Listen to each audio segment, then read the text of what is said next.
Welcome once again to Sports Nutrition and Fitness.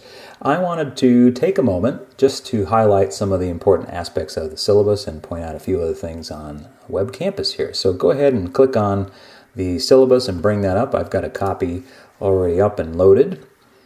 And I wanted to identify that the best way to get a hold of me really is through email, so tsanto@uws.edu.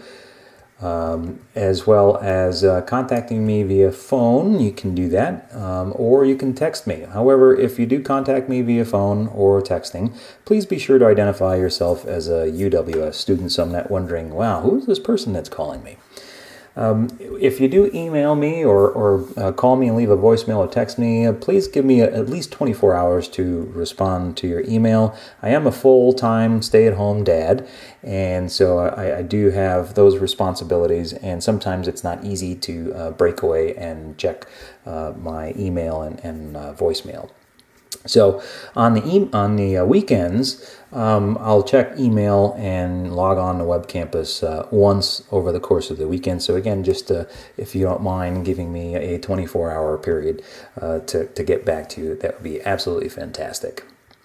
So moving down the list here, I wanted to talk about the textbook and course materials. Really the most important text that you want to really look at is the course manual that I put together, and it's essentially an outline of course material. And sometimes it may be easy to read and things are fairly straightforward and apparent, but other times you may be wondering, well, I'd like a little bit more information about that. And so that's really where the textbooks are going to come into play. So this textbook by Fink, Practical Applications in Sports Nutrition, as well as this text by Burke, Deacon, Clinical Sports Nutrition. These are excellent texts that look at sports nutrition from slightly different perspectives and are loaded with information. So if there's something in the course manual, in the PowerPoint slides, in the videos that you're watching that you like a little bit different perspective on and want something a little bit deeper as far as information is concerned, then I would go ahead and read those texts a little bit more. Now, it's important to note that I've got the 4th edition here for both of these textbooks listed. However, if you have a newer edition or an edition that's 1 to 2 removed from what's listed in the syllabus, that's fine too. It really doesn't matter. If it's going to save you a few dollars to go with an older edition, that's fine. The information doesn't change all that much. They may rearrange things a bit, but that's about it. So if we scroll down a little bit more here, I do want to bring up the point that the final exam is going to be a proctored exam. So there's a service that we currently use called ProctorU. So you'll have to have that set up, and there are going to be instructions during that week, the last week, that will tell you specifically how to go about doing that. Research paper citations, if you're citing a particular research article in your papers or in the online discussions, we want to make sure that we're following the APA style. There's some examples here that you can find. You can also ask questions if you're not quite sure of how to do that, and I'll be glad to answer them for you. If we continue on scrolling, down here, course objectives are listed here, so this is what you should expect to learn in this particular course. And if we go down here to the topic outline and schedule, so I've got everything listed by week here, and off to the right hand side of the weekly topic you'll see that I've got some suggested readings here. And again, the way to look at this is that if I'm not quite understanding the material and I need something a little bit more than what I'm getting out of the videos or the PowerPoints or the course manual, then you want to make sure that you're going through, and I've listed specific pages. So for example, in week 1, Introduction to Sports Nutrition, you should read chapter 1, pages 4 to 8. You don't have to read the entire chapter, just those pages to get a sense of what sports nutrition is all about. So make sure that you're using your time efficiently and wisely, and looking at the specific pages that I have here that I've recommended that coincide with the lecture material in the course. Okay, the grading policy here You're essentially going to be tested on several different areas, the first of which are 4 exams, so one of those being the final exam, and the exams occur in weeks 2, 5, 8, and 10. So that should give you ample opportunity to prepare ahead of time anything that you may have going on, to say, in week 8 I've got an exam at the end of that week, so I need to make sure I've cleared some time for that. So that'll be worth 40% of your grade, so 10% for each exam. There will be a scientific paper. That'll be worth 25%. This is where you can really affect your grade. And you want to make sure that with this paper, you are thinking about this from a hypothesis standpoint. So that's probably the biggest challenge that students have, is that this is not the typical research paper. This isn't a, hey, I'm going to talk about eating disorders and everything under the sun about eating disorders. This is a very, very specific paper that focuses on one statement. And that statement is going to be very specific to a particular research topic and shouldn't include everything under the sun regarding that topic. So it is hypothesis driven. And I've got a whole forum online that I'll show you in a few minutes here, dedicated to helping students refine their hypothesis. Online case study. This will be worth about 10% of your grade. So this is what the discussion forums are for. So you'll complete this case study. And you'll need to have that first post completed by Thursday at midnight, simply because we want to allow some follow-up posts to happen by the end of that particular week from students. So there should be that initial post, and then you should get involved in discussing some aspects regarding other people's posts. Now, you don't have to go through and read everyone's posts. With the number of students that we have in this course, that would be a very overwhelming task. So you can, respond to a few of them. There are guidelines for how you should do this listed on Webcampus, and I will show you that.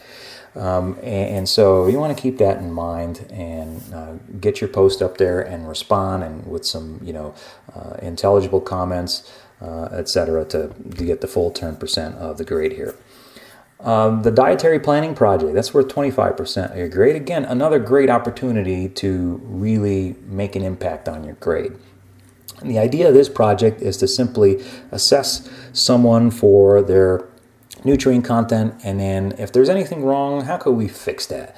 And we're also going to be using the USDA guidelines as a way of comparing what the government feels we should be eating as far as nutrients are concerned versus what the person may be doing in their diet. And the idea is not to have this argument about whether or not the USDA guidelines are the best guidelines to follow. They are just that guideline, so there's some flexibility there. But it's just to have a starting point to be able to compare. So if you've got other guidelines that you'd like to compare, that would be fine as well. You may choose, the Mediterranean diet guidelines, or the Mayo Clinic guidelines. That's fine. The idea is that there's a baseline comparison that you can make that says, this person is doing great in these areas, but however, they need improvement in these vitamins or minerals, etc. Okay, so the rest of this is pretty straightforward. I just wanted to highlight those areas. So I'm going to click back onto Webcampus and just run through the welcome information and show you what's here. So just below the syllabus, there's the determination of grades, and that's if you're curious to see how I calculate grades. There is an actual mathematical formula for doing this as far as the weight of the grades are concerned. So you might want to take a look at that. Here is the sports nutrition and fitness course manual, so you'll want to download a copy of that for yourself. Remember, these are the course notes in outline form. All of the PowerPoints that you see each week will have or I should say the course manual will have corresponding PowerPoint lectures. So the PowerPoints are exactly the same as the course manual as far as the rhetoric is concerned, but they also include pictures and figures and all kinds of diagrams.